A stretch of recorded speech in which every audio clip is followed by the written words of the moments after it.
So I think the greatest thing is encouraging people to be aware of what their risk is, to know their neighbourhood, to be aware whether they live on the back of a creek or in a flood area, so that they know what to do and take action, to know their neighbours, to be able to make those connections in the community. Know your neighbour. Knowing your neighbour will keep you safer in a disaster than almost anything else. If the one thing you do today when you go away from here is introduce yourself to your neighbour, you'll be far better off in the very next disaster. Certainly, I think a good way each family can start to think about how to become more resilient is to think about their own house and the building, how this can be made more resilient to some events. There are some very simple kinds of things that you can do at home for heat, for example, and for cold.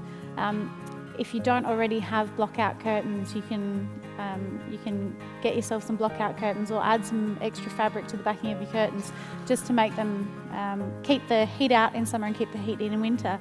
Another thing that we recommend for people to do is, if you don't have the ability to get a rainwater tank attached at your house, you can still divert some of that stormwater or some of that rainwater that's coming off your roof so that it doesn't cause problematic flooding around your house. Divert it to the garden, or even use an extra wheelie bin that you can put a tap in the bottom to be able to move that around when you need to, but divert it to other places. Sealing around your doors and windows with some foam tape to stop the drafts from coming in winter and in summer, but also stop smoke from entering the house as well. They're quite cheap and effective, small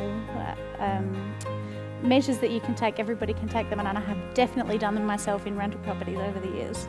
Depending on where you are and what impacts you, making a plan for what you do in those situations, especially if it's a prolonged situation, ways to be able to contact people, extra supplies that you might need, making sure that you've got all of that ahead of time. Know about what services and reliefs are put in place around you, around your family.